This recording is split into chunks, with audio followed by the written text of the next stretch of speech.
No todos los monstruos son monstruos desde que eran muy pequeños y malvados como los caramelos de goma. Tenía 10 años en junio de 1990, cuando mis padres se separaron y poco después se divorciaron. En ese momento, vivíamos en Colorado Springs, Colorado, donde mi padre estaba destinado en Fort Carson. Éramos una familia militar y amante del aire libre, o al menos mi padre y yo lo éramos. Mi madre y mi hermana mayor no tanto. Me encantaba acampar, hacer senderismo, pescar y montar a caballo. Así que cuando mis padres se separaron y mi madre se llevó a mi hermana a Price, Utah, para vivir con nuestra abuela, fue un cambio importante para mí, sin mencionar un choque cultural. Nos mudamos allí en noviembre de 1990. Así que en enero de 1991, mi mes de nacimiento, solo quería salir y acampar y hacer senderismo. Como un niño de 11 años que estaba muy herido y enojado por todos estos cambios en nuestra familia, y que nadie parecía preocuparse por cómo me hacía sentir, rogué y supliqué y monté rabietas. Era nuevo en el entorno del desierto y estaba más que curioso. Quería explorar. En ese momento mi madre comenzó a salir con este hombre. Habían estado saliendo durante unos 2 meses en febrero de 1991 cuando él le dijo a mi madre que estaría encantado de llevarnos a acampar. Me dijo que entendía por qué estaba tan enojado y quería que fuera feliz. Suena genial, ¿verdad? A finales de febrero llevó a mi hermana, que es 5 años mayor que yo, a mí y a mi madre al desierto de San Rafael en el sur de Utah para acampar durante 2 noches. Estaba tan emocionado. Justo antes de que debiéramos partir, el trabajo de mi madre la llamó y le dijo que tendría que trabajar el sábado, aunque había pedido el fin de semana libre. Siendo la última en rango no se le dio opción, era ir a trabajar o no volver. Salimos el viernes para ir al desierto, y el sábado por la mañana, después del desayuno, mi madre se fue a trabajar, llevándose a mi hermana mayor, quien tenía su permiso de aprendiz y quería practicar más la conducción. Eso me dejó solo con el novio. Al principio todo estaba bien. Caminamos hasta una mesa, hasta una cueva donde me mostró algunas pinturas rupestres nativoamericanas muy interesantes. Me enseñó a buscar puntas de flecha y pedernal. Me enseñó sobre los pueblos navajo y paiute que habían habitado las áreas. Estaba fascinado. Luego, como una nube que pasa sobre el sol, su humor se oscureció muy rápidamente. Hasta el día de hoy, no sé si fue algo que hice o simplemente por mí. Empezó a decirme que no era un buen niño, que era una niña malcriada que no merecía su amabilidad ni su conocimiento. Me dijo que mi madre merecía una hija mejor, que todos estarían mejor si simplemente caminara hacia el desierto y desapareciera. Me dijo que mi madre sentía lo mismo, y que por eso había accedido a salir al desierto a acampar, porque ella odiaba acampar después de todo y yo sabía eso. Así que lo que decía tenía sentido para mi cerebro de 11 años. Ahora, solo para que lo sepas, el clima del desierto en Utah en invierno puede ser un día muy hermoso en los años 70, solo para caer por debajo del punto de congelación en la noche. Ese día estaba bien, así que no llevaba abrigo, solo jeans y una camiseta. Entonces sucedió, te lo juro, me dijo que debería empezar a correr porque si corría él no tendría que lastimarme. Luego lo vi comenzar a cargar lo que parecía una pistola calibre 38. Era joven en ese entonces, no tan conocedor como lo soy ahora con las armas de fuego, así que hice lo que dijo. Corrí y no presté atención a dónde iba, solo llorando, corriendo asustado. No tengo idea de cuánto tiempo corrí o qué tan lejos. Todo lo que sabía era que necesitaba escapar y salir de la vista. Cuando finalmente sentí que era seguro detenerme, cuando no podía ver el campamento ni el humo del fuego, comencé a buscar un lugar donde esconderme. Encontré otra cueva y me senté dentro durante un buen rato. No estoy seguro de cuánto tiempo pasó, pero sabía que no podía quedarme allí. Sabía que eventualmente me encontraría, pensé, y entonces sería el fin. Pensé que no tenía a nadie, así que necesitaba encontrar a alguien. Pero ¿cómo y dónde? Recordé que mi padre me había enseñado que si alguna vez te pierdes en las montañas, encuentra un río si es posible y síguelo río abajo. Eso lo más probable es que te lleve a una ciudad o civilización de algún tipo. Así que eso fue lo que hice. Más tarde me enteré de que en el desierto se supone que debes ir río arriba, no río abajo. Todavía no sé qué tan cierto es eso, pero eso fue lo que me dijeron más tarde. Recordé desde nuestro viaje en coche el día anterior que había un río cerca. Fui a buscarlo y lo encontré. procediendo a seguirlo río abajo, caminando de alguna manera ciegamente mientras me perdía en pensamientos sobre mi mamá que no me quería, y cómo nunca debería haber rogado para salir allí. Todo era mi culpa, me dije a mí mismo, y probablemente iba a morir y eso también sería mi culpa. ¿Por qué era tan malcriada?, me preguntaba. El sol comenzaba a ponerse, si tuviera que adivinar, probablemente eran alrededor de las 4:30, quizás las 5 p.m. Para entonces había estado caminando desde las 10 a.m., la temperatura comenzaba a bajar y comencé a llorar nuevamente. Estaba aún más asustado.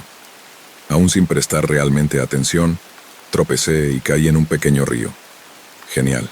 Ahora estaba solo, asustado y mojado, pero el choque del agua hizo que mi cerebro se enfocara. Necesitaba un refugio. En ese momento no tenía idea de qué tipo de depredadores vivían allí. ¿Osos, lobos? No tenía idea, pero no quería morir. Quería decirle a mi mamá que lo sentía y que por favor me dejara volver a casa. Le diría que nunca volvería a hacer esto y que sería una buena niña. Solo no quería morir. Encontré otra pequeña cueva, no mucho más grande que un armario para abrigos. Bueno, tal vez no una cueva, más bien una pequeña alcoba que me proporcionó algo de cobertura y me acurruqué en una bola bajo mi camiseta e intenté calmarme. Estaba tan frío y la temperatura seguía bajando. Si recuerdo correctamente, bajó a 12 grados esa noche.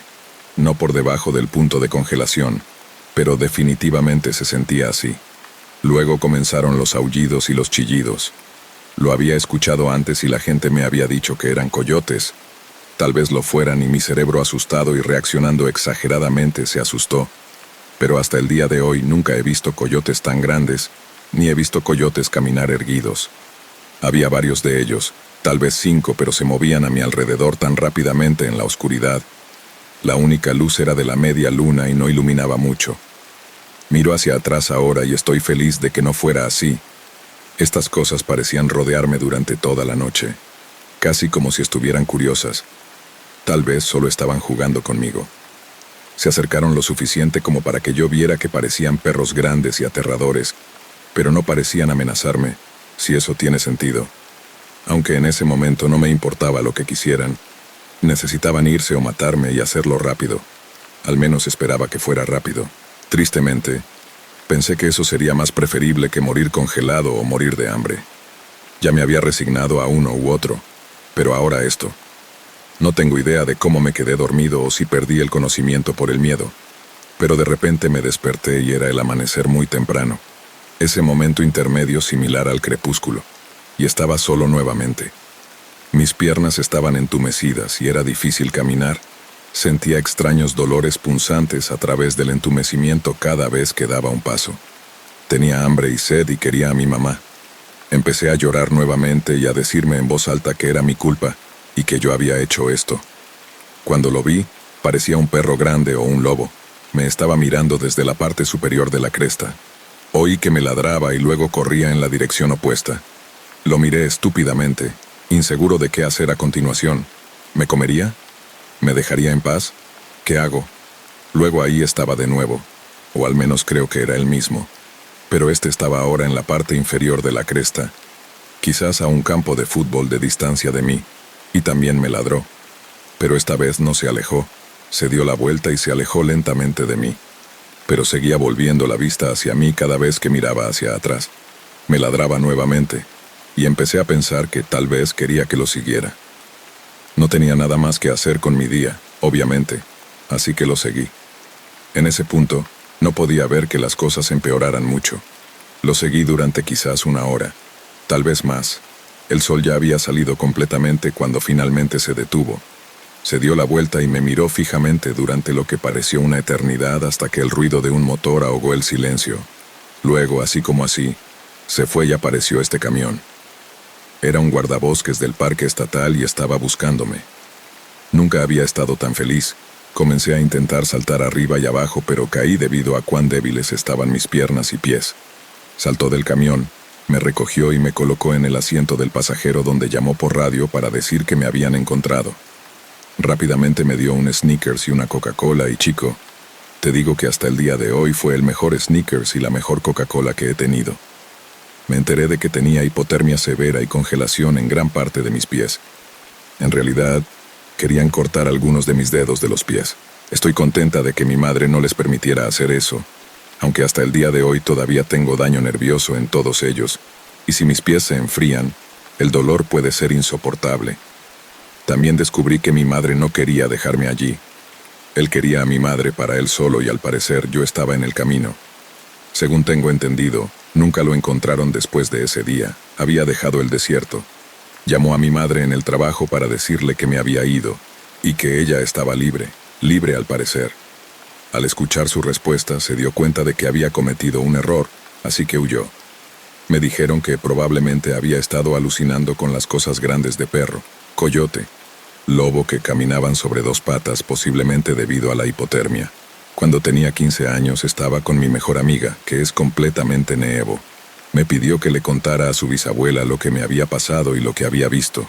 Ella me contó de una leyenda que su abuela le había contado sobre una familia de skinwalkers que supuestamente estaban en el San Rafael Swell y que se sabía que no eran hostiles ni dañinos, que solo querían que los dejaran en paz. Tal vez fue una alucinación provocada por mi mente de 11 años e hipotermia. O tal vez no. No todos los monstruos son monstruos. En mi experiencia, el único monstruo en mi historia era de la humanidad. Pero en cualquier caso, gracias a lo que sea o quien quiera que fueran, estoy vivo gracias a ellos. Todavía tengo problemas con esto hoy. Me vuelvo emocionalmente inestable si tengo mucho frío o si me siento perdido y no sé dónde estoy. Realmente no puedo controlar el sentimiento. Sé que tiene que ser alguna forma de trastorno por estrés.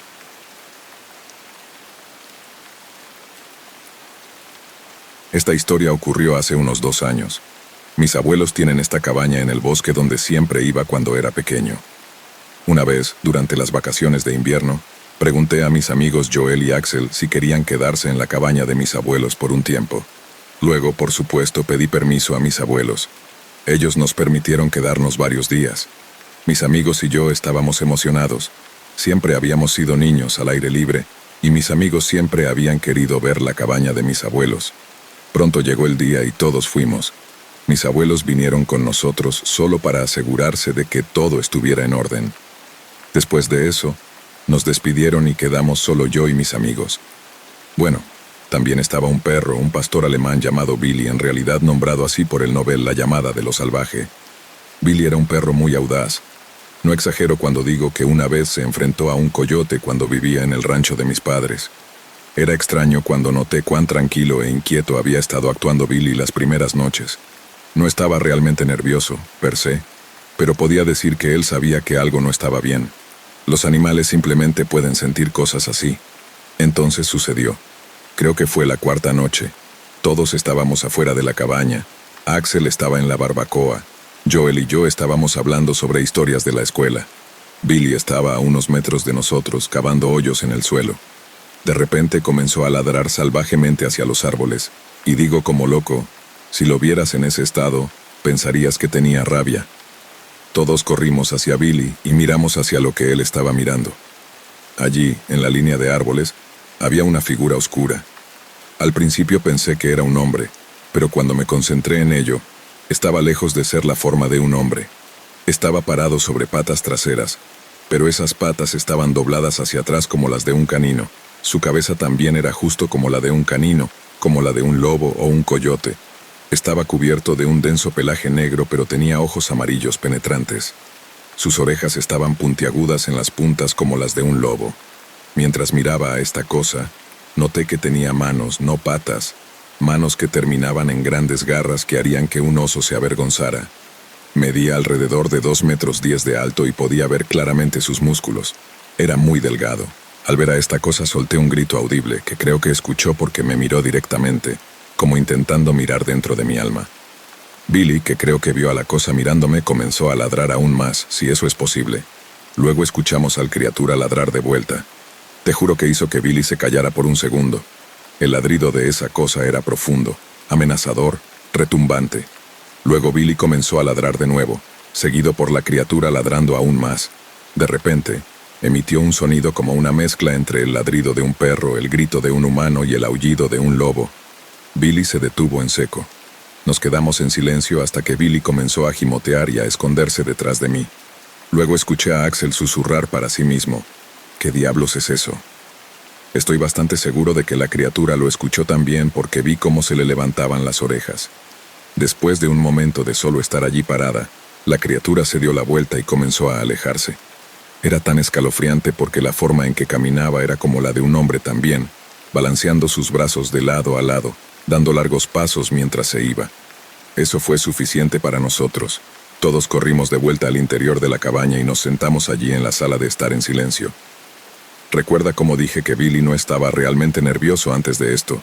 Bueno, después de eso estuvo nervioso todo el tiempo que nos quedamos en esa cabaña. Ni siquiera quería salir, de día o de noche. Al principio, mis amigos y yo comenzamos a tratar de racionalizar lo que vimos. Tal vez una identificación errónea de un oso, quizás algún tipo de lobo o un puma. Luego comenzamos a adentrarnos en ideas más radicales, como Sasquatch y cosas así. No pasó mucho tiempo antes de que comenzara a investigar sobre hombres lobo y hombres perro. No recuerdo si era luna llena esa noche o no, así que supongo que tal vez no era un hombre lobo. Incluso después del encuentro, Billy comenzó a quedarse muy cerca de mí y ya no quería visitar el rancho de mis padres, ya que también tenían bosque alrededor de su propiedad. No sé qué le dijo esa cosa a mi perro, pero sé con certeza que no fue nada bueno porque él nunca ha estado igual.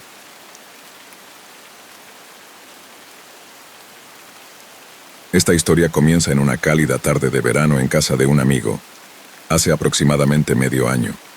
Mis 3 amigos, Alan, Andrés y Luciano, y yo estábamos en casa de Alan. Era nuestro lugar habitual de reunión los fines de semana. Alrededor de las 7:30 p.m. estábamos en su sótano jugando videojuegos como de costumbre. En un momento, Luciano murió en el juego y se enojó tanto que lanzó el control al suelo, lo que terminó por romperlo. Alan no estaba muy contento con eso. Después de todo era su control. Sintiéndose mal por su lapsus de juicio, Luciano le dijo a Alan que si íbamos a Walmart esa noche, le compraría un nuevo control. A menudo nos aburríamos durante la noche y terminábamos yendo a Walmart de todos modos. Además había un Taco Bell justo al lado de Walmart, y todos teníamos bastante hambre ya que ninguno había cenado aún. Nos subimos al Honda Civic de Alan y nos dirigimos a Walmart. Con un control nuevo en mano y algo de Taco Bell en nuestros sistemas, comenzamos a charlar en el estacionamiento de Taco Bell. Luego llegamos al tema de las sustancias. Luciano nos contó sobre una tienda cercana que vende gomitas especiales. Hasta el día de hoy nunca he consumido drogas y realmente nunca había querido hacerlo. Pero cuando los chicos escucharon sobre una gomita especial, se mostraron súper curiosos. Así que entramos al estacionamiento. Le dimos a Luciano unos $30 y él entró y salió con la mercancía.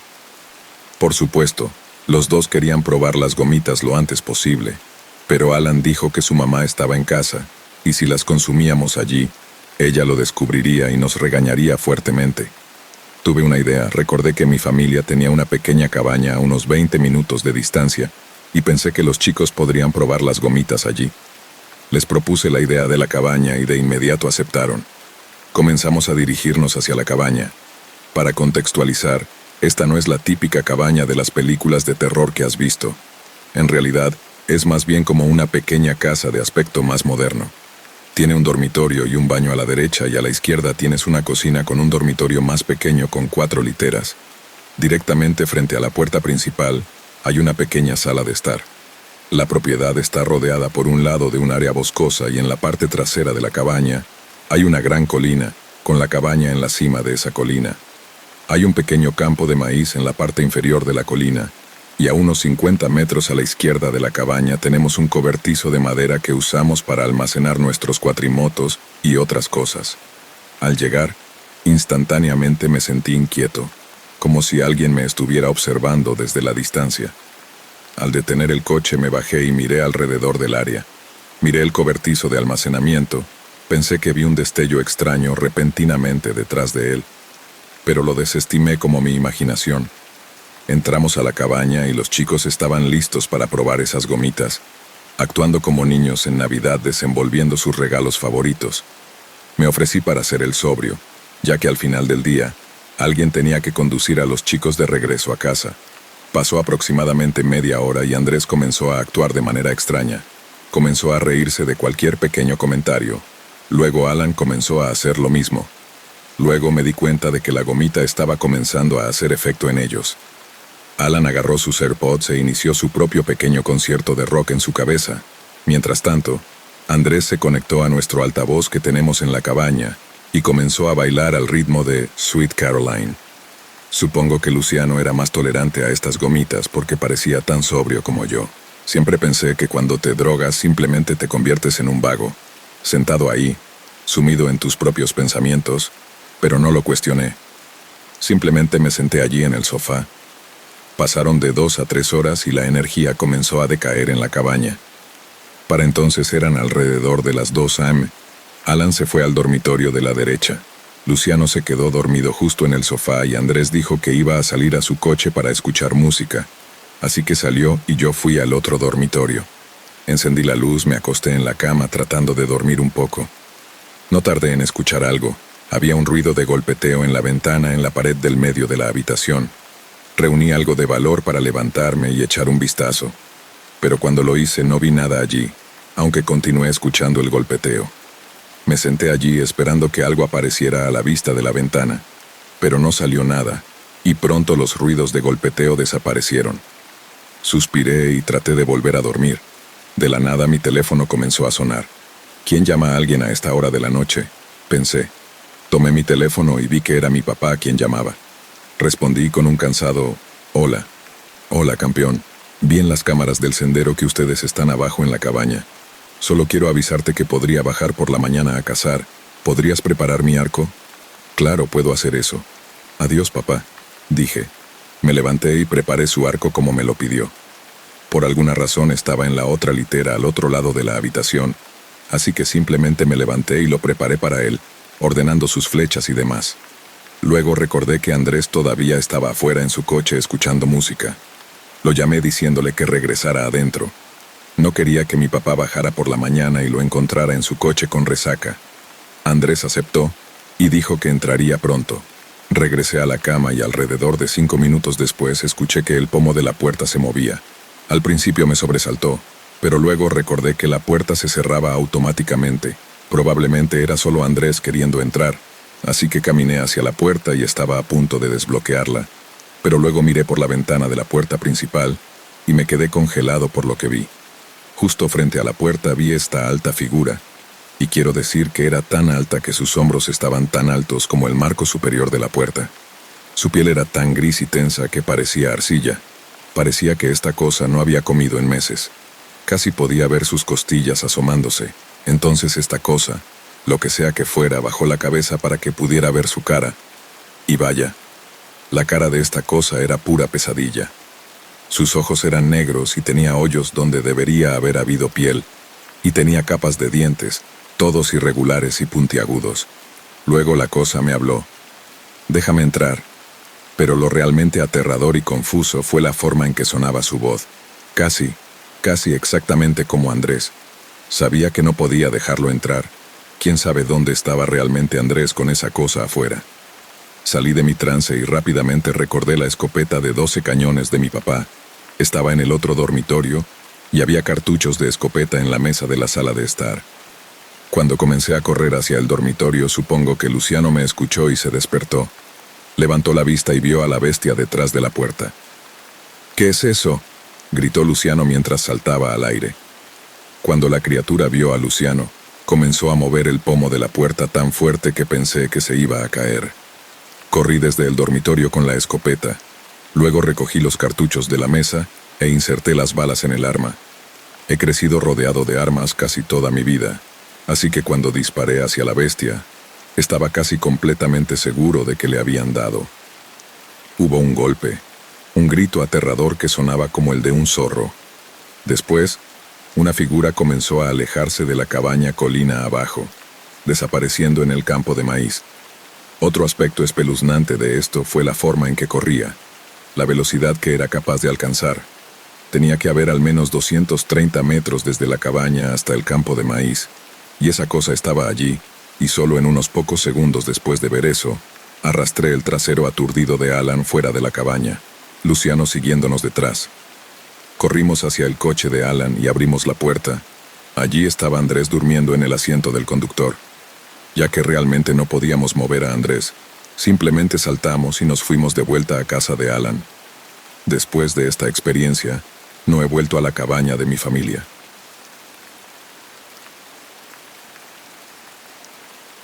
Esto sucedió cuando tenía 13 años. Vivo y todavía vivo en las grandes llanuras de Texas. Tenemos mucha agricultura y pueblos fantasma en nuestra área. Este encuentro ocurrió un otoño, creo que justo después de la temporada de fútbol americano.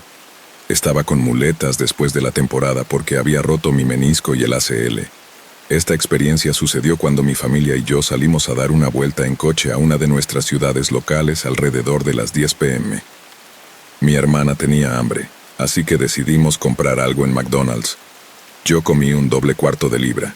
Después de la comida, mi hermana nos habló de un pueblo fantasma en la zona. No soy de los que les gustan las películas ni las historias de miedo, así que puedes imaginarte mi respuesta, pero mi hermano estaba completamente interesado. Me referiré a mi hermano como Juan, mi hermana como Paula, mi madre como Tamara y a mi padre como Ramón. Ramón no quería meterse en nada tan tarde. Juan trató de hacerle cambiar de opinión y de alguna manera lo convenció. El pueblo fantasma estaba a unos 30 minutos de donde estábamos. Bastante viaje. Cuando llegamos recordamos que Paula había hablado de una escuela a la que ella y su novio habían ido un par de meses atrás. Así que primero fuimos a ver esta escuela. Cuando llegamos, había ventanas nuevas instaladas y una cámara que al parecer nos estaba grabando. Aparentemente al pueblo fantasma solían venir personas a robar cosas o a merodear, así que puedo entender las cámaras. Tamara le dijo a mi padre que se alejara antes de que pudieran ver nuestra placa, pero te puedo asegurar que no vinimos a robar nada. Exploramos un poco más el pequeño pueblo y eventualmente comenzamos a salir. Justo al final del camino en el que estábamos, había una casita que no habíamos notado al entrar. Nos detuvimos allí para echar un vistazo rápido. La casa parecía como si nadie hubiera estado allí en años. Todo estaba desgarrado o oxidado, claramente abandonado y desde hace mucho tiempo. No salí del camión, recuerda que estaba con muletas. Tamara y Juan habían salido del camión para investigar mientras mi padre y yo nos acercábamos un poco más a la entrada. De repente, sentí una sensación de inquietud y miedo, como si alguien me estuviera observando, a mí en particular. Miré hacia la puerta de la casa y juro que vi una figura blanca sentada allí en la entrada, mirándome. Rápidamente le pregunté a mi padre si podía ver a alguien en la puerta, solo para asegurarme de que no estaba viendo cosas. Supongo que no me escuchó. Tal vez estaba concentrado en poner las luces de emergencia. Después de unos 5 minutos o algo así, mi hermano salió corriendo de la casa abriendo la puerta contra la que yo estaba sentado y casi caigo. ¿Qué pasó? ¿Qué está mal?, le pregunté. Su cara estaba pálida como si hubiera visto un fantasma. Corrió hacia el otro lado del coche. Miré de nuevo hacia la entrada y vi algo de nuevo, y lo que fuera estaba allí en la entrada mirándome, con la boca bien abierta, sonriendo. Su sonrisa era de oreja a oreja. Miré de nuevo y vi a mi madre y a mi hermana corriendo de vuelta justo detrás de R. Mi madre tenía su teléfono en la mano y la otra mano sobre su boca. Sabía que algo andaba mal. Mi padre y yo comenzamos a hacer preguntas a gritos a los tres, que acababan de subirse de nuevo al camión. Era un caos. Tuve que gritar y decir uno a la vez. Se callaron y mi madre empezó explicando que tuvimos que caminar todo un campo de fútbol para llegar a la casa y ver qué había allí. Luego mi hermana intervino. Unos 3 minutos después de llegar a la casa, mamá estaba revisando cosas. Mamá continuó. Tu hermana trató de entrar, pero cuando apenas tocó la ventana se rompió. Después de que la ventana se rompió, se escuchó una voz, sonaba como tú, cariño. Le dijo mi mamá a mi padre. El camión se quedó en silencio entonces, y eventualmente Paula me dijo. Sonaba como mi novio, era realmente monótono y nos dijo que si no nos íbamos, llamarían al sheriff una y otra vez, pero lo extraño es que sonaba muy malvado. Entonces recordé la figura que había visto en la entrada y lo mencioné. Luego les conté sobre la figura que vi en la entrada. Todos se detuvieron en su historia. No pensé que me creerían, pero mi mamá y mi papá sí lo hicieron.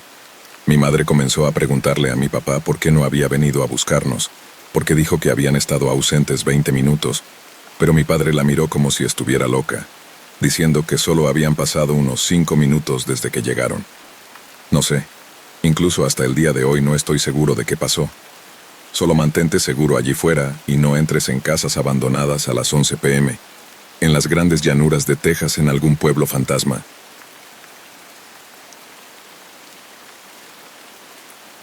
Esto ocurrió en un campamento en Carolina del Norte llamado Sandy Ridge. No quiero que los dueños reciban críticas negativas.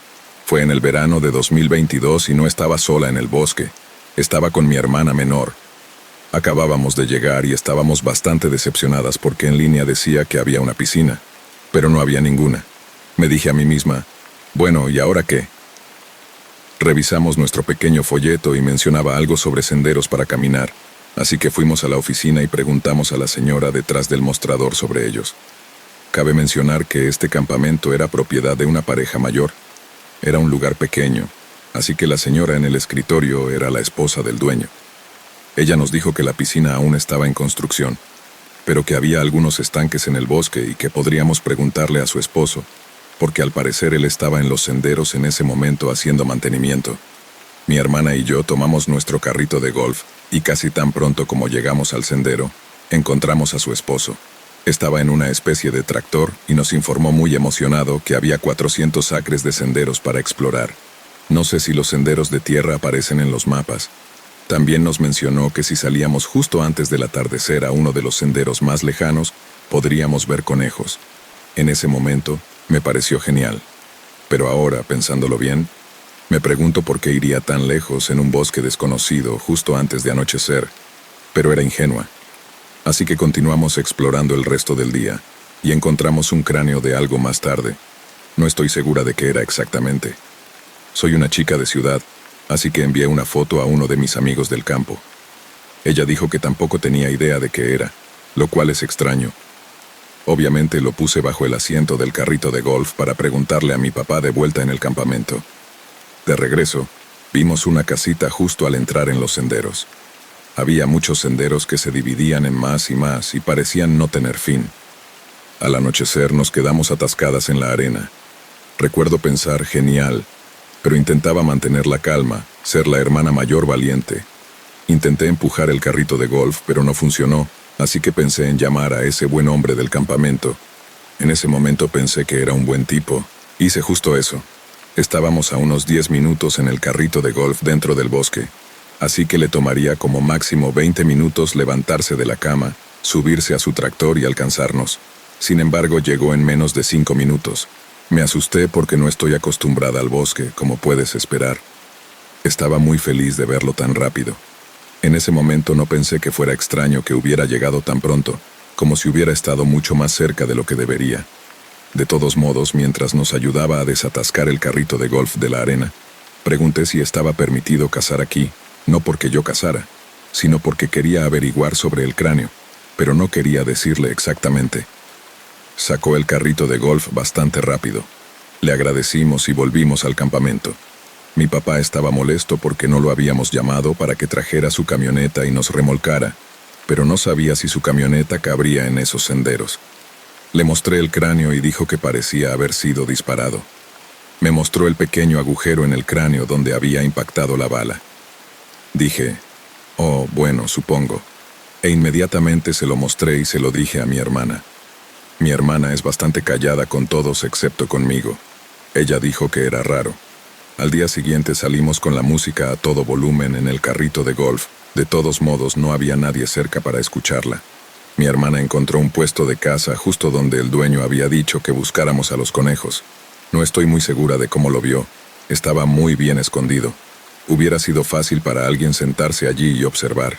Otro día, estando fuera bastante tarde, vi algo caer del cielo haciendo ruidos extraños. Ya casi era de noche en ese momento. Habíamos estado allí unos 10 días, así que sabía que lo que cayó en una zanja cercana, una zanja particularmente desagradable. Fui a ver qué era, posiblemente un pájaro o algo así. Así que mi hermana y yo agarramos el carrito de golf. Pero el carrito de golf no cabía fuera del sendero en esa área. Así que me bajé y le dije a mi hermana que se quedara quieta. Caminé unos pasos y de repente tuve esta sensación de no. Retrocedí sin decir una palabra. Me subí casualmente al carrito de golf y me alejé a toda velocidad. Mientras tanto, escucho el sonido siguiéndonos a través del lado del sendero donde no podíamos verlo. Llegamos a unos 30 metros del campamento y el carrito de golf se atascó de nuevo. Le dije a mi hermana que mantuviera el gas mientras yo lo empujaba. Mi adrenalina, supongo, me impulsó. Lo saqué muy rápidamente esta vez. Luego salté a la parte trasera del carrito de golf, trepé al frente y volví al asiento del conductor. Finalmente salimos del bosque. Mi corazón latía fuertemente. Me tomó unos días antes de sentirme lo suficientemente cómoda como para volver a explorar. Ese día, las dos encontramos un sendero que decía no cruzar y tenía cadenas envueltas alrededor de los árboles para bloquearlo. Éramos niños tontos, así que lo ignoramos y lo rodeamos. El área era casi toda de arena, pero afortunadamente no nos atascamos. Encontramos una sudadera colgando de un árbol. Fuimos más profundo, quizás porque éramos tontos. Vimos un camino que llevaba a un camino de entrada con una colina, así que lo seguimos y nos llevó a una gran cabaña de troncos. Sin embargo, no nos acercamos. Lo extraño era que los árboles alrededor estaban todos en líneas perfectas. De regreso, encontramos otro puesto de caza. Este estaba oxidado y caído. Cuando volvimos al área cerrada con cadenas, para nuestra suerte, el dueño estaba justo allí. Hablé y actué como si no supiera nada, algo así como, «Oh, nos perdimos, ni siquiera sé cómo llegamos aquí». Él respondió, «Está bien, solo lo desbloquearé para que puedan pasar, querida». Le dije, «Gracias», y nos fuimos rápido. Al día siguiente volvimos para ver la cabaña de troncos de nuevo y tomar una foto, pero el camino de entrada estaba todo bloqueado esta vez. Así que él sabía que habíamos estado allí y simplemente nos dejó actuar como si no supiéramos nada. Pasamos por el viejo puesto de caza oxidado de nuevo. Encontramos un enorme barril de algo, no estoy segura de qué, rodeado de bolsas de basura parcialmente enterradas, y había otro sendero.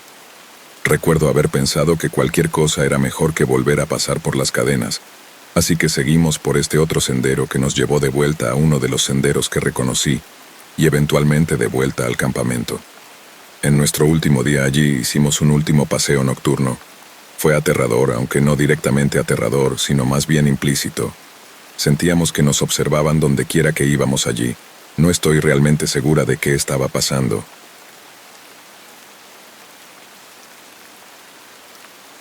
Para el propósito de la historia, voy a inventar nombres para las personas que estaban conmigo en ese momento. Mirta es mi actual novia. José es uno de mis amigos más cercanos desde la infancia. Y Alberto es alguien que conocí en la escuela hace un par de años. Ahora bien, Mirta no puede hablar debido a un accidente que dañó su garganta. Aprendimos lenguaje de señas para facilitar nuestra comunicación. José proviene de una familia militar, sabe mucho sobre los beneficios del ASVAB, etc. Alberto es un tipo terco que no se echa atrás fácilmente. Ahora, a la historia. Un día, mientras José y yo hablábamos, Alberto me mandó un mensaje diciendo, «Bro, encontré esta casa abandonada de 2 pisos cerca. ¿Quieres ir a verla?» Lo pensé y luego le pregunté a José qué opinaba sobre la propuesta de Alberto. José pensó que era una buena idea porque no teníamos nada más que hacer y era viernes. Le pregunté a Alberto si José y Mirta podían venir. Él dijo que sí. Le pregunté a Mirta sobre la casa. Ella estaba un poco indecisa, pero dijo que sí. Todos nos encontramos en la casa de Alberto y comenzamos a caminar hacia esta casa abandonada. Después de unos 20 minutos, José le preguntó a Alberto si sabía a dónde iba. Obviamente un poco irritado. Alberto dijo que estaba justo a la vuelta de la esquina. Un par de minutos después encontramos el lugar.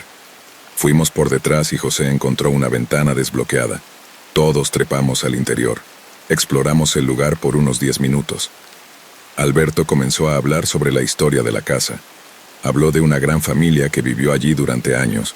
Supuestamente, una noche un psicópata irrumpió y comenzó a matarlos uno por uno. Alberto dijo que el tipo era conocido como el segador del pueblo, tomando vidas sin ser atrapado. Tenía que saber cuándo ocurrió esto, y él dijo que fue hace unas 2 décadas. El banco compró el terreno e intentó venderlo. La mayoría de los compradores se echaban atrás y, curiosamente, aquellos que sí compraban siempre dejaban el lugar al 6.º día. José y yo estábamos intrigados por esta historia, pero a Mirta no le gustaba. Ella nunca ha sido fanática del terror. La abracé y le dije que era solo una historia. Ella me miró con esa mirada que decía que quería irse. Le dije que nos diera un par de minutos para terminar de explorar el lugar. Ella me dio ese suspiro de preferiría no hacerlo, pero hazlo rápido. Para entonces estaba oscureciendo. Acta N dijo que deberíamos empezar a regresar a la casa de Alberto. Todos estuvimos de acuerdo y Mirta suspiró aliviada por salir de la casa. Yo estaba un poco decepcionado porque me gustan todo lo relacionado con el terror. Es raro encontrar una casa con una historia así. Mientras Alberto trataba de abrir la ventana por la que entramos, no se movía. José dijo que no era posible porque la encontramos completamente abierta. Comenzamos a buscar otra manera de salir. Mirta se aferraba a mi brazo, cada vez más paranoica. Intenté calmarla, pero no servía. Fui a la puerta principal e intenté abrirla yo mismo. Por supuesto, no se movió. José dijo que había visto una ventana rota en algún lugar arriba, y mientras nuestro grupo iba a buscarla, Alberto comenzó a escuchar golpeteos en la habitación de al lado. El golpeteo era ligero. Él no le prestaba mucha atención y lo ignoró. Cuando encontramos la habitación con la ventana rota, Mirta intentaba decirme que José había desaparecido. Podía decir que se estaba volviendo más y más asustada. Cuando algo serio sucedía o algo se sentía como una amenaza, Alberto ponía una mirada seria. Sacó su cuchillo y fue a buscar a José. Mirta intentó detenerlo agarrando su brazo, aunque ella sabía que era inútil porque Alberto era de esos tipos que no dejan a nadie atrás. Alberto le dijo que no dejaría a José atrás y luego se fue a buscarlo. Intenté limpiar los vidrios rotos de la ventana. Cuando terminé, hice que Mirta saliera primero, seguido por mí. Al mirar atrás vi ojos rojos en la habitación de al lado. Mantuve la mente en calma y ayudé a Mirta a bajar del mini balcón. Ella quería irse a casa tan mal, pero le dije que no podía dejarlos aquí sin saber si estaban bien. Pasaron unos 10 minutos. Quería ir a buscarlos.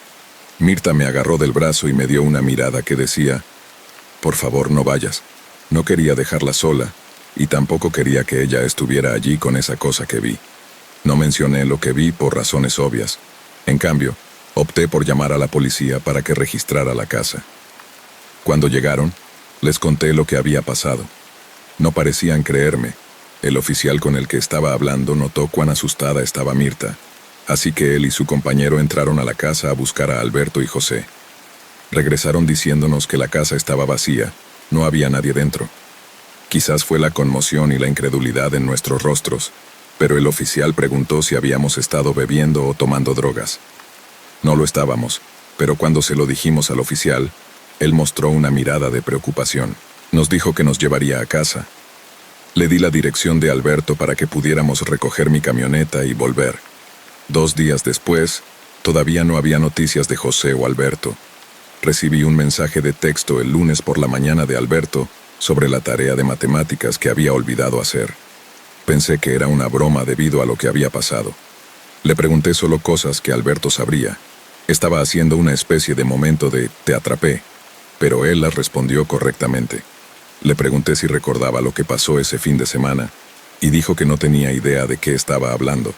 Le pregunté sobre José, y juro que me dijo entonces que no había visto a José en años. Me estaba confundiendo. Había notado que los niños en la escuela decían lo mismo sobre JN. ¿Qué le pasó a él? ¿Qué lo llevó? ¿Por qué la gente actuaba tan raro? Empecé a hablar de eso con Mirta, y ella lo recuerda como si fuera ayer. Así que, ¿qué pasó realmente con Alberto?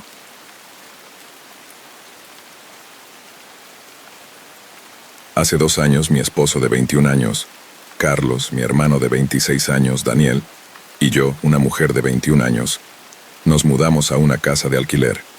Durante el primer mes de vivir allí, realmente no pasó nada hasta que un día regresé del trabajo. En ese momento trabajaba hasta las 7 p.m., así que Carlos y Daniel siempre llegaban a casa antes que yo. Un día, después del trabajo, entré a la casa y Carlos y Daniel estaban sentados en la sala. Me dijeron que acababa de pasar algo loco. Daniel continuó diciendo que habían escuchado pasos pesados caminando sobre ellos. Algo a tener en cuenta sobre esta casa es que los pisos son muy delgados. Puedes escuchar fácilmente todo lo que sucede arriba. Daniel explica que escucharon estos pasos caminando durante un par de minutos y una vez que se hizo silencio, Carlos fue a revisar el piso de arriba. No encontró nada, ninguna fuente para el sonido. Otra vez, mientras yo trabajaba hasta tarde, ellos escucharon pasos. Desafortunadamente, en adelante, Yo sería quien experimentaría la mayor parte de la actividad. La puerta de mi dormitorio tiene uno de esos cerrojos deslizantes. Funciona así. Tienes que levantar la barra metálica, deslizarla a través del pestillo entre dos puntas metálicas y así no se puede abrir. Una noche me desperté por un ruido fuerte. Rápidamente reconocí el sonido. El cerrojo deslizante se movía como si alguien intentara desbloquearlo y abrir la puerta. Mi corazón se aceleró. Intenté despertar a Carlos, pero él es un sueño pesado, así que tuve que llamarlo por su nombre. En ese momento, el cerrojo dejó de moverse y todo se quedó en silencio. Congelada y con el corazón aún palpitante, me quedé mirando la puerta, en shock. Al día siguiente, cuando le conté a Carlos, él trató de calmarme porque estaba casi llorando al contarle. Creo que él también estaba asustado. Un mes después me desperté con el mismo sonido, el cerrojo temblando de nuevo. Sin dudarlo desperté a Carlos y esta vez se despertó de inmediato preguntando qué sucedía, pero una vez más el ruido se detuvo. Le conté lo que pasó. Él dudó al principio, pero luego se levantó y abrió la puerta mirando alrededor. No había nadie. Nada más había sido perturbado. Antes de sugerir que tal vez Daniel estaba jugando una broma con nosotros, ambos pudimos escuchar claramente su ronquido en su habitación. Además, su puerta hace un crujido fuerte cuando se abre, y no escuchamos que su puerta se abriera ni se cerrara. No dormí bien esa noche.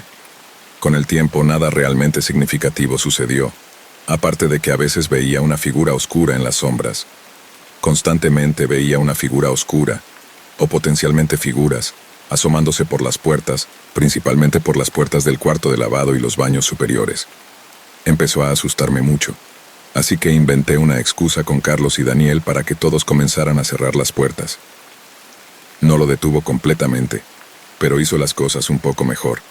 Pequeñas cosas como sensaciones incómodas y sentir que me observaban también sucedían, especialmente en el baño de arriba. Al lado del baño hay un dormitorio de repuesto que usamos para almacenamiento. Bueno, esa habitación da las vibras más espeluznantes. Nunca ha pasado nada allí, pero entras y se siente mal. No sé cómo describirlo aparte de una energía extraña. Esto continuó durante meses hasta una noche muy aterradora. Carlos y yo estábamos en nuestra habitación. Daniel estaba trabajando en un trabajo nocturno en ese momento, así que no estaba en casa. Carlos y yo estábamos viendo YouTube como la mayoría de las noches. Pausamos nuestro video actual para discutirlo, por lo que toda la casa estaba en silencio, excepto por nuestra conversación. De repente, hubo un estruendo gigantesco en el piso de abajo. No fue solo un ruido. Toda la casa literalmente se sacudió. Era tan fuerte y al sentir la casa moverse, estábamos convencidos de que alguien había entrado a la fuerza. Tomamos armas. Hubo un golpe más silencioso entonces, y yo estaba congelada de terror. Carlos quería ir a verificar el ruido, pero, genuinamente pensando que alguien había irrumpido, me negué a dejarlo ir y tenía demasiado miedo para acompañarlo. Él asomó nuestra puerta tratando de escuchar mejor el área de abajo. Todo estaba en silencio, pero yo aún temía por nuestras vidas. Le dije a Carlos que cerrara y asegurara la puerta que lleva a la escalera. Él lo hizo rápidamente, luego aseguró nuestra puerta de nuevo. Después de discutir un rato porque yo quería llamar a la policía, pero Carlos no quería a menos que supiéramos que era una emergencia absoluta. Intermitentemente pausábamos para escuchar ruidos, asomándonos por la ventana y sin ver nada. Eventualmente, ambos finalmente acordamos ir a echar un vistazo. Limpiamos la habitación de arriba, revisando los armarios e incluso esta puerta extraña que tenemos al lado del baño. No sabemos qué es, pero también tiene un cerrojo deslizante. Al abrirlo es solo como esta pared inclinada verde sin ningún propósito real. Intentamos bajar las escaleras lo más lento y silenciosamente posible, pero nuestras escaleras son ruidosas y cada paso cruje al pisar. Una vez en el piso principal, despejamos cada habitación lentamente nuevamente hasta que no encontramos a nadie. Incluso revisamos los porches delantero y trasero, pero ambas puertas seguían cerradas con llave. Buscamos para ver si algo había caído, quizás, pero no encontramos nada fuera de lugar. Hasta el día de hoy no podemos concluir qué fue el ruido ni cómo pudo haber sacudido toda la casa de esa manera. Todavía vivimos aquí hasta el día de hoy. Las cosas todavía suceden, pero menos a menudo. Recientemente sentí que me seguían. Tenía a alguien o algo susurrando justo en mi oído, mientras me preparaba para ducharme. El evento más reciente ocurrió hace una semana. Estaba aburrida y sola en casa, completamente consciente de cuán mala era esa idea.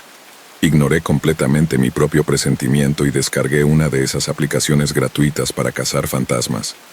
Funcionaba como una caja de espíritus, solo que sin estática. Comencé una sesión con algunas preguntas introductorias simples. ¿Hay alguien aquí? ¿Quieres hablar? Pero no pasó nada. Casi borré la aplicación, pero decidí intentarlo una última vez. ¿Cómo te llamas? Entonces respondió: Evan. Me quedé impactada por un momento, tratando de convencerme de que era solo una coincidencia. Continué haciendo preguntas con respuestas vagas. Luego obtuve otro nombre: Ellie. Pregunté dónde estaban, y no fue hasta que estaba contándole la historia a mi esposo que me di cuenta de esto. El dispositivo dijo: arriba. Pensé que en ese momento se referían a mi camiseta. Les pregunté qué querían decir, pero el silencio fue ensordecedor. Pregunté: ¿dónde estás? Y un momento después leyó: encima de ti. Arriba había significado que estaban encima de mí. Esta es la única vez que obtuve una frase de palabras. Antes de eso había sido solo palabras sueltas, y desde entonces intenté otra sesión con solo respuestas sueltas. Les dije: adiós, y paré. ¿Recuerdas la extraña puerta cerrada que conducía a una pared verde que mencioné antes? El cerrojo sigue levantándose y ninguno de nosotros lo está haciendo. Nos decimos cuando sucede, lo arreglamos y simplemente vuelve a suceder. Aquí es donde dejamos esta historia. Si algo más sucede, les haré saber.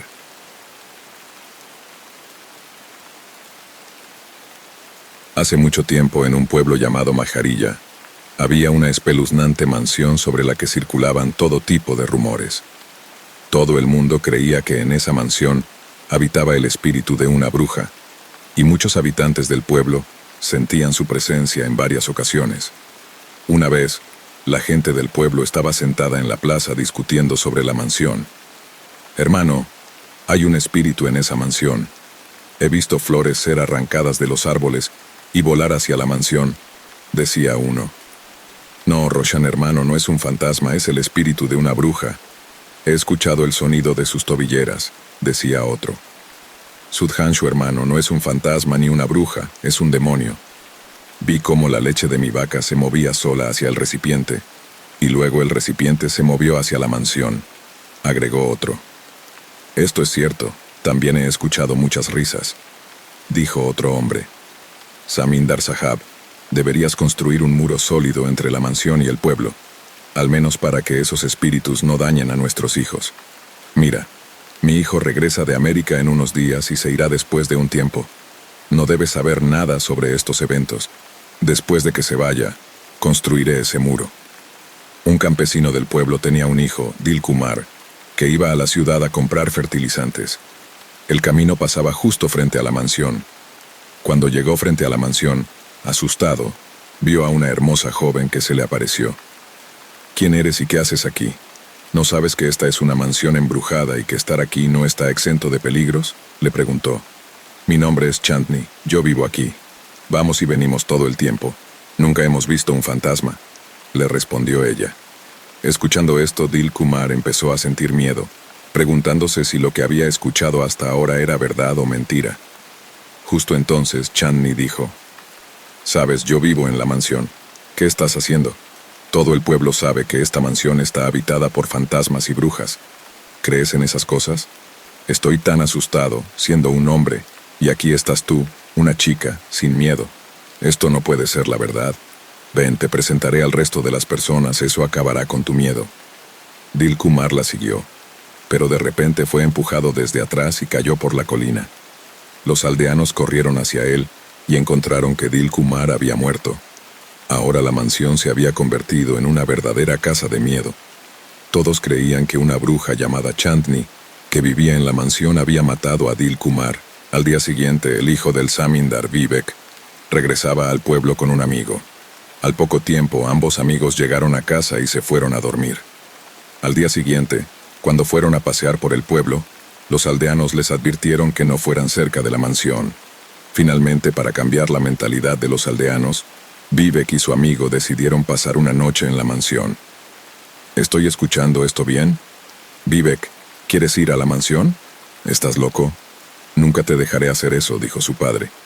Papá, hemos venido de estudiar en América. No creemos en estas supersticiones. Además, esa mansión es muy antigua. Queremos convertirla en un hotel. Es una propiedad que vale millones. Tío, quizás estas historias fueron esparcidas por alguien que quiere apoderarse de la mansión. Resolveremos estos problemas para siempre, respondió Vivek. Está bien. Si no me creen, vayan, pero lleven a 2 guardias por seguridad, dijo el padre después de reunirse con Vivek. Luego Vivek y su amigo, junto con 2 guardias, se dirigieron hacia la mansión. Ustedes duerman, nosotros nos quedaremos afuera. Si hay cualquier cosa, llámenos de inmediato, dijeron los guardias mientras se iban. Tan pronto como los guardias se alejaron, 2 hadas aparecieron frente a ellos. Soy Husn Pari, bienvenidos a nuestra casa. Nos alegra que hayan venido. ¿Por qué la gente tiene miedo de ustedes? Solo aquellos que no confían en nosotros podrían responder a eso. Gracias por confiar en nosotros, pero los aldeanos no confían en nosotros. Esta mansión tiene muchos de nuestros recuerdos, por eso venimos aquí de vez en cuando para pasar el tiempo. Pero el ataque a Dil Kumar ocurrió en la mañana. Quiero decir que no fuimos nosotros quienes atacamos a Dil Kumar. Estábamos tratando de salvar a la gente del pueblo de los dacoits que se esconden en esta mansión durante el día y se van por la noche. Husn Pari le dijo a Vivek que el día en que Dil Kumar murió cayendo de la colina, ella estaba tratando de protegerlo, pero solo Dil Kumar podía verla. Cuando los dacoits vieron a Dil Kumar acercándose a la mansión, lo empujaron desde atrás para que nadie más descubriera su secreto. Entonces, ¿qué puedo ver que no puedan ver? Hemos tratado de decirles a los aldeanos sobre los dacoits, pero los aldeanos nunca vinieron a la mansión. No necesitas preocuparte, has estado apoyando a nuestro pueblo durante tantos años. Revelaremos tu verdad a todos los aldeanos. Vivek y su amigo contaron toda la historia a los aldeanos y alertaron a la policía sobre los dacoits. La policía realizó una redada y arrestó a todos los dacoits. La policía se llevó a todos los dacoits, y los aldeanos comenzaron a hacer su vida normal como siempre lo habían hecho. Después de la captura de los dacoits, la atmósfera en el pueblo cambió considerablemente. La gente comenzó a ver la mansión no como un lugar de temor y superstición, sino como un potencial recurso para el desarrollo y el turismo. La valentía de Vivek y su amigo, al desafiar las creencias del pueblo y enfrentarse a sus miedos, inspiró a muchos otros jóvenes del pueblo a cuestionar otras viejas creencias y a buscar más racionalidad en su enfoque hacia las leyendas y mitos locales. Con el paso del tiempo, la idea de convertir la antigua mansión en un hotel comenzó a tomar forma. Vivek, aprovechando su educación y recursos, elaboró un plan detallado para renovar la mansión, respetando su arquitectura histórica pero modernizándola para atraer a turistas. La noticia de la transformación planeada de la mansión atrajo el interés de inversores y de la prensa local, lo que a su vez comenzó a cambiar la imagen del pueblo en la región. La transformación no solo se limitó a la mansión. Inspirados por el cambio, los aldeanos empezaron a mejorar otras áreas del pueblo también.